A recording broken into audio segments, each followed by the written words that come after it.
Magandang umaga, Pilipinas. Narito po ang update kay Bagyong Wilma. As of 4 a.m. ngayong araw, huling nakita ang kanyang sentro sa layong 245 kilometers silangan ng Borongan City, Eastern Samar. Taglay pa rin ang lakas ng hangin na 45 kilometers per hour near the center at pagbugso po na umaabot sa 55 kilometers per hour.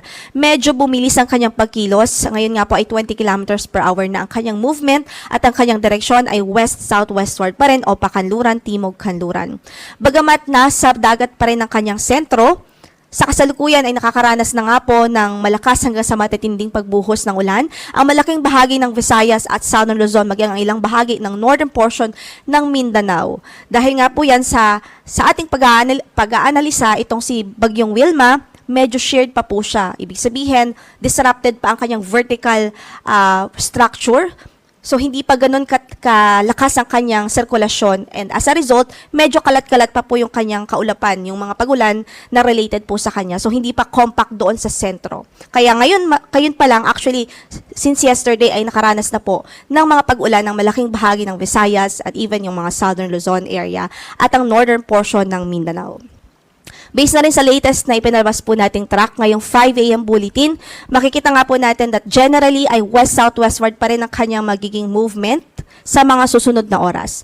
At posible po ang landfall scenario mamayang gabi o kaya naman ay bukas ng umaga between dito po sa Eastern Samar o kaya naman sa Dinagat Islands. So, pwede pong maglandfall ito direkta dito sa Eastern Samar o kaya naman ay sa Dinagat Islands mamayang gabi o bukas ng umaga. O kaya naman kung hindi man po direktang lumapat ang sentro nito sa mga landmass ng mga probinsyang nabanggit natin, pwede pong dumaan lang ito sa dagat sa pagitan nitong dalawang probinsya at mag-pass close o lumapit lang ito sa Eastern Samar at Dinagat Islands at instead ay magkaroon ng initial landfall dito po sa landmass ng Leyte provinces. But either way, ano man sa scenario na yan na nabanggit natin, ang mangyari ay parehong paghahanda po ang ating ina-advise o nare-rekomenda dahil parehong epekto pa rin naman ang mararanasan sa malaking bahagi ng Eastern Visayas at northeastern portion ng Caraga region habang papalapit ito kung si Bagyong Wilma at habang magkaroon siya ng first entry or entry sa ating landmass. After its initial landfall, inaasahan nga po natin magtatraverse o babaybayin po nito ang Visayan Island. Medyo may kabagalan lamang po ang kanyang pagkilos, kaya isa po yan sa nakikita nating problema at sa senaryo na yan dahil ibig sabihin malaki ang tsansang mabababad nga po sa mga pagulan ng malaking bahagi ng Visayas at Southern Luzon sa mga susunod na araw pa. So patuloy natin pinag-iingat ang ating mga kababayan kung kaya't a few days ago ay nag-start na po tayo mag-issue ng weather advisory para po magkaroon na po tayo ng outlook sa heavy rainfall o posibilidad ng mga heavy rainfall at makapaghanda sa mga pagbaha at even yung mga pagguho ng lupa at landslides. So kung makikita nga po natin, by Sunday afternoon ay lalabas po ito sa Visayan Island at magtatraverse pa sa northern portion ng Palawan bago po ito lumabas ng ating area of responsibility. Sa kasalukuyan, nakataas pa rin ang signal number 1 sa southern portion ng mainland Masbate, northern Samar, eastern Samar, Samar, Biliran, Leyte, southern Leyte, northern at central portion ng Cebu kasama ng Bantayan at Camotes Islands, sa Bohol, eastern portion ng Negros Occidental. Signal number 1 din ho sa northern portion ng Negros Oriental, eastern portion ng Iloilo, eastern portion ng Capiz, Surigao del Norte, kasama na dyan ang Siargao at Bukas Grande Islands, at maging ang Dinagat Islands. So northern portion ng Surigao del Sur, northern portion ng Agusan del Norte, at maging sa Camiguin. So kung hindi po magbago ang kanyang magiging scenario, most likely ay signal number 1 po ang pinakamataas na itataas nating tropical cyclone wind signal upon its throughout its passage sa ating landmass. So ito po yung mga lugar kung saan wala pong signal pero pwede pa rin makaranas ng mga pamisa-misang pagbugso ng hangin dahil naman sa epekto ng amihan o northeast monsoon. Sa araw na ito ay pwede pa rin ng mga pamisa-misang pagbugso dito sa natitirang bahagi pa ng Luzon at maging sa Kabisayaan. Then tomorrow, most of Luzon areas pa rin, Visayas at Zamboanga Peninsula. And by Sunday, most of Luzon, Visayas, Zamboanga Peninsula at maging sa Misamis Occidental. Ito na nga po yung nabanggit natin kaninang weather advisory.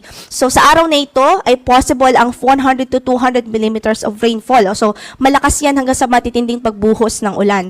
Dito po sa Catanduanes, Albay, Sorsogon, Masbate, Northern Samar, Samar, Eastern Samar, Biliran, Leyte at Southern Leyte. Parehong epekto po yan, epekto ng shear line dito po sa Bicol region at epekto naman ni Tropical Depression Wilma dito sa Eastern Visayas.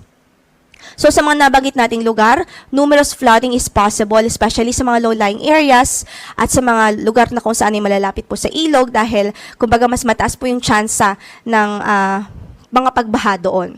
Samantala, 50 to 100 millimeters of rainfall naman dito sa Camarines Sur, Capiz, Iloilo, Guimaras, Negros Occidental, Negros Oriental, Cebu, Bohol, Siquijor, Camiguin, Agusan del Norte, Surigao del Norte, Dinagat Islands, Misamis Oriental, Misamis Occidental at maging sa Lanao del Norte.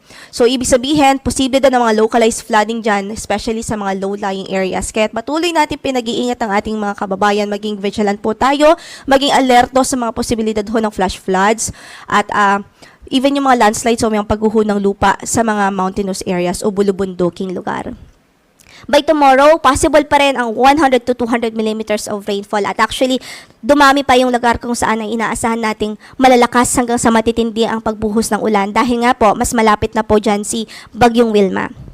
So dito po sa Catanduanes, Camarines Sur, Albay, Sorsogon, Northern Samar, Masbate, Biliran, Leyte, Cebu, Negros Occidental, dito sa Iloilo, Capiz, Aklan at maging sa Romblon. Inaasahan nga natin ng 100 to 200 millimeters of rainfall for tomorrow. And for 50 to 100 millimeters of rainfall naman sa Eastern Samar, sa Dinagat Islands, Surigao del Norte, Southern Leyte, Bohol, Negros Oriental, Antique, Oriental Mindoro, Marinduque, Quezon, maging sa Camarines Norte.